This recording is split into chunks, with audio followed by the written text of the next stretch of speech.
C'est la crise qu'on n'avait pas vu venir. La pomme de terre, star de nos assiettes, légumes pas chers et qu'on trouve en toute saison, va mal. Les Français en mangent presque 1 kilo par semaine. Du coup, les producteurs ont massivement planté ces dernières années des pommes de terre pour répondre à la demande. Mais voilà qu'aujourd'hui, retournement de situation, la consommation ralentit et les producteurs se retrouvent avec des stocks sur les bras. Et pourtant, vous allez le voir, les prix ne baissent pas. Manon Martel, Marie Petitjean et Xavier Romont. Cette année, plus que les autres, Benjamin Smé surveille de près ses pommes de terre destinées à l'industrie de la frite. Ses contrats honorés, il a déjà vendu la moitié de sa récolte de cet été. Mais l'autre moitié n'a toujours pas trouvé preneur. Donc là, je surveille la conservation. On voit qu'il n'y a pas de germes, il n'y a pas de coups, il n'y a pas beaucoup de moisis. La qualité des pommes de terre, elle est là. Mais s'il n'y a pas d'acheteurs, il n'y a pas d'acheteurs. Car cette année, les industriels sont moins demandeurs. 600 tonnes lui restent donc sur les bras, sans déboucher. On espère qu'il y aura un sursaut du marché qui nous permettra au moins de les vendre, même si c'est à perte. Ça fait mal au cœur parce que c'est quand même une production qui va aller, entre guillemets, à la poubelle. Et ça va faire on aura des problèmes de trésorerie. Un coup de frein qui tombe mal, car il n'a cessé d'augmenter sa production jusqu'à 40 hectares aujourd'hui. En 10 ans, on a augmenté de 10 hectares notre surface de pommes de terre. Les industriels étaient très confiants sur la demande. On a réalisé des investissements, sachant quand même qu'il y avait une part de risque. Et il n'est pas le seul. Dans tout le pays, en un an seulement, les surfaces destinées à la pomme de terre sont passées de 178 918 hectares à 197 339 hectares, soit 10% de plus. Une augmentation combinée à une météo clémente cette saison sont à l'origine d'une production exceptionnelle. L'an dernier, 7,7 millions de tonnes ont été récoltées. Cette année, c'est 8,8 millions. 1 million de tonnes supplémentaires donc que les industriels des filières de la frite, des chips ou de la purée disent ne pas pouvoir absorber. L'usine Mousseline nous a ouvert ses portes. Chaque matin, ces tracteurs déposent près de 100 tonnes de pommes de terre. Difficile pour le site d'en écouler davantage. Là, les pommes de terre arrivent, elles sont transportées sur ces tapis vers les silos de stockage. On pourrait, dans ce site industriel-là, faire tourner aussi le week-end, mais ce n'est pas la capacité de l'usine qui freine, c'est la capacité des ventes derrière. Car ces derniers mois, l'entreprise a vu ses ventes diminuer de 3%. En revanche, les coûts de production, eux, n'ont cessé d'augmenter. Vous avez des éléments comme l'eau, par exemple, que l'on voit ici, qu'on utilise pour rincer, enlever l'amidon de la pomme de terre. La taxe sur l'eau a quasiment doublé en 2 ans. Pour l'année prochaine, l'industriel a d'ores et déjà annoncé acheter moins de pommes de terre à un prix moins élevé. Une crise qui, depuis plusieurs semaines, pousse certains agriculteurs à brader, voire donner leur excédent gratuitement. D'autres tentent de limiter les pertes. Antoine Marteau sillonne les routes du nord de la France. Il est négociant en pommes de terre. Bonne ou mauvaise année, l'objectif c'est de trouver une solution à chaque tonne de pommes de terre. Dans cette exploitation, 100 tonnes de pommes de terre spécial chips ne sont toujours pas vendues. Antoine Marteau va aider ce producteur à trouver preneur. Première étape, évaluer la qualité. Ça reste dans le cahier des charges. Le commercial va tenter de les exporter en Espagne. Mais sur le marché européen, saturé lui aussi, la concurrence est rude. Le produit ne doit pas être abîmé. En cas de surproduction où les industriels ont le choix sur les lots de pommes de terre, forcément ils vont privilégier des lots sans choc. Si l'industriel espagnol refuse, plus le choix, le stock partira pour nourrir des élevages. Cela rapporterait 40 € par tonne à l'agriculteur, une perspective peu réjouissante. En dessous de 140 € de la tonne, on perd de l'argent. Perdre une culture, c'est jamais plaisant. Nous, on ne produit pas pour jeter, ni pour donner aux animaux. Des pommes de terre qui perdent de leur valeur, mais en rayon, les prix ne baissent pas encore. Cette mère de famille achète des frites surgelées, environ 3 € le sachet, toutes les 2 semaines. Je ne vois pas, non. J'ai pas l'impression que ça se voit sur ce que j'achète. Ça m'augmenterait mon pouvoir d'achat sur peut-être autre chose, mais je ne vais pas plus en acheter, pas forcément.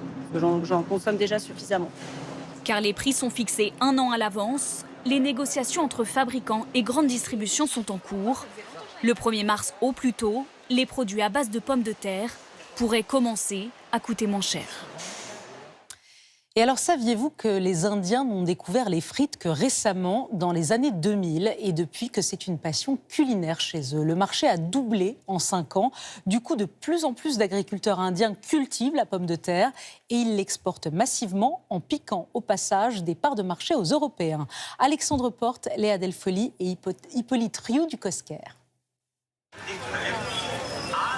À New Delhi, au milieu des stands de street food indienne et de thé, une étrangère s'est fait une place au menu, la frite. Les frites, c'est ce que je préfère. Le goût est incroyable.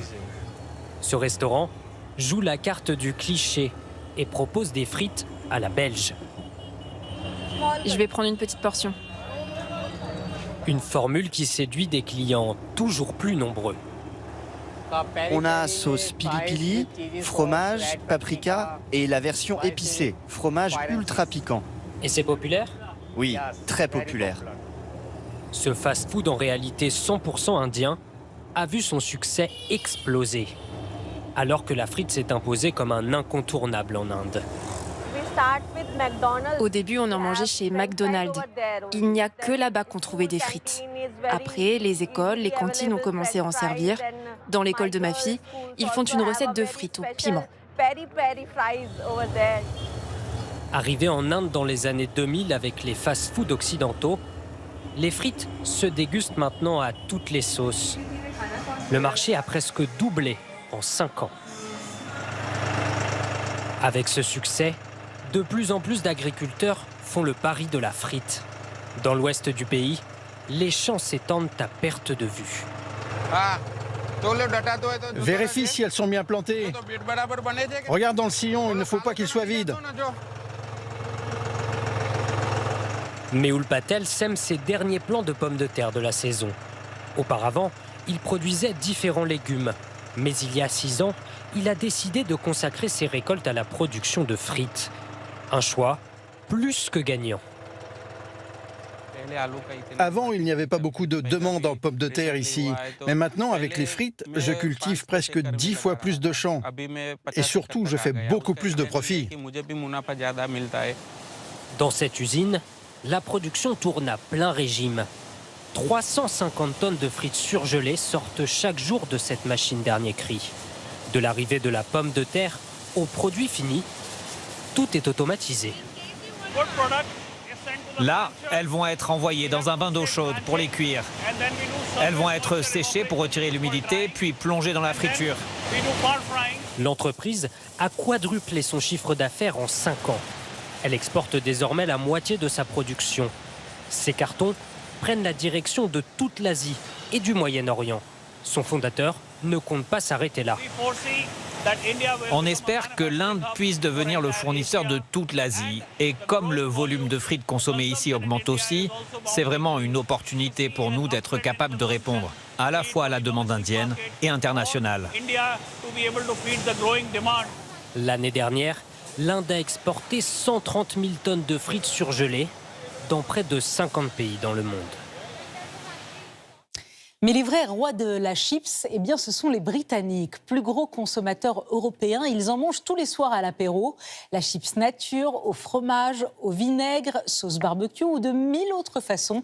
Ils ont même inventé les sandwichs aux chips. Reportage de nos correspondants à Londres, Ambroise Boulais, Charline Madini et Perrine Aubert. C'est le bruit d'un plaisir coupable. À l'apéro, au déjeuner ou sur le pouce, les Britanniques sont accros aux chips. J'en mange tous les jours quand je rentre chez moi. Notre nation a même inventé les sandwichs aux chips. Je les adore. Il n'y a rien de meilleur qu'une bonne chips, avec mon fromage préféré. Avec ou sans fromage, les Britanniques sont les plus gros consommateurs de chips en Europe. Ils en croqueraient 2 fois plus que les Français. C'est jour de livraison dans ce pub anglais. Au menu, des chips et encore des chips.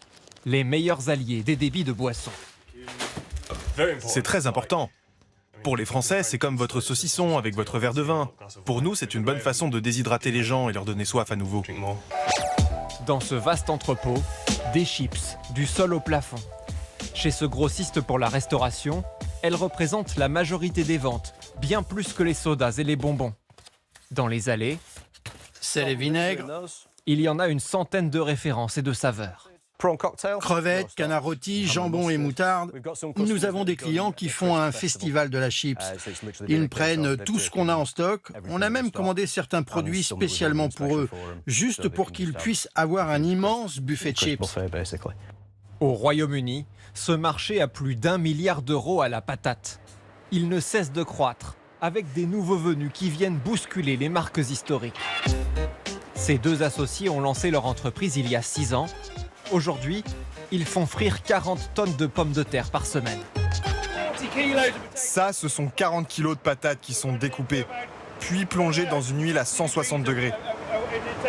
Elles vont y rester 6 minutes et devraient ressortir avec la cuisson parfaite. Pour se différencier des concurrents, la dernière étape est essentielle. C'est dans ce rouleau que les chips sont enrobés des épices en poudre qui vont leur donner tout leur goût. À côté, les deux entrepreneurs reproduisent le même geste dans cette boîte en plastique qui leur sert à tester une toute nouvelle recette sur laquelle ils planchent depuis 9 mois. Nous partons d'une sauce qui rappelle un condiment indien aux légumes.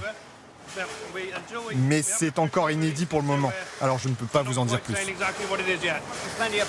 Il faut que la saveur ait du punch, qu'elle soit bien marquée. Et il faut qu'on ait envie d'y revenir. Si dès la première bouchée, on ressent ce besoin d'en reprendre, alors on sait qu'on tient quelque chose. Tu dévoiles tous nos secrets. Au Royaume-Uni, les chips aromatisés sont une science. C'est d'ailleurs grâce à 2 prix Nobel de chimie anglais, il y a plus de 70 ans, que l'on peut aujourd'hui reproduire en poudre des saveurs complexes sur les chips, comme par exemple bœuf à la bière, le génie britannique, au service de l'apéro. Bœuf à la bière. En tout cas, frites ou purées, on a l'impression que la patate, c'est forcément des recettes faciles à faire. Eh bien non, ça peut être aussi un menu 3 étoiles.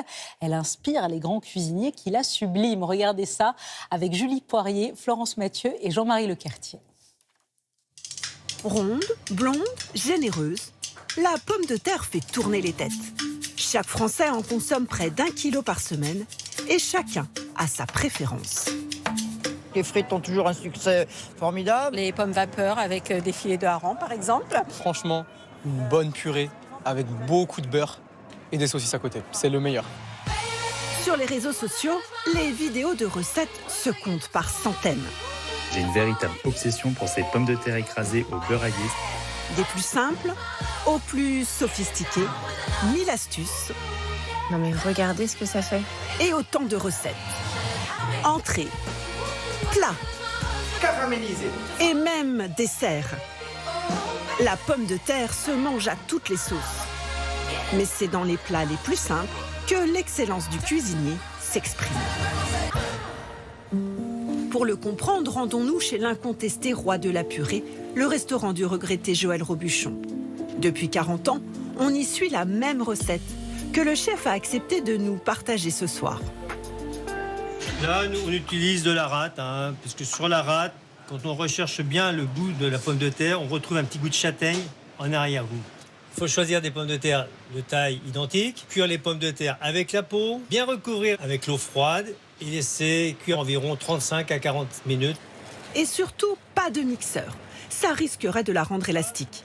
Un simple passage au moulin est l'ingrédient ultime en quantité. Il n'y a jamais assez de beurre pour qu'elle soit bonne. 250 grammes de beurre par kilo de patates, il faut ce qu'il faut. La cuisine, c'est un geste d'amour. Je retrouve le goût de la pomme de terre, le bon goût du beurre, et à fond dans la bouche, ça passe tout seul. Et comme aux 20h, on ne fait pas les choses à moitié, on vous fait découvrir une autre recette simple, mais qui fait son effet. Rendez-vous est pris avec le chef étoilé Thibaut Spivak. Et voilà les pommes de terre, chef. Qu'est-ce qu'on va faire avec ça? Je vous propose qu'on fasse des pommes de terre à Selback. C'est joli, c'est mignon, c'est efficace. On y va ? Allez, on va en cuisine. C'est parti.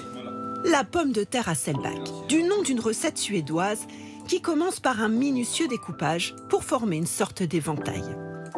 Presque peu importe l'épaisseur, ce qui compte, c'est qu'elle soit régulière. On vient recouvrir les pommes de terre d'huile d'olive. Ouais. Ok. Il faut mettre une belle quantité, donc ça va nourrir la pomme de terre, ça va lui apporter une belle brillance, du croustillant. Donc ça, c'est vraiment une partie qui est très importante.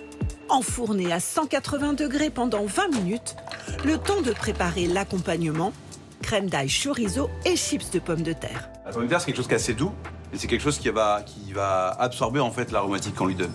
Donc ça, c'est intéressant de lui apporter des choses qui sont un peu puissantes, qui vont du coup le parfumer. Une fois les lamelles frites pour en faire des chips, il convient de soigner la présentation. Insérer le chorizo et les chips entre les lamelles, quelques copeaux de fromage en plus. Toute une philosophie. On aura plus de regrets si la pomme de terre disparaît, si la truffe disparaît, par exemple, dans le monde. Donc pour moi, ce que j'aime, c'est prendre des produits simples et arriver à leur donner leur titre de noblesse, à les sublimer dans un plat. Toute simple ou plus élaborée, la pomme de terre n'en a pas fini de nous faire saliver.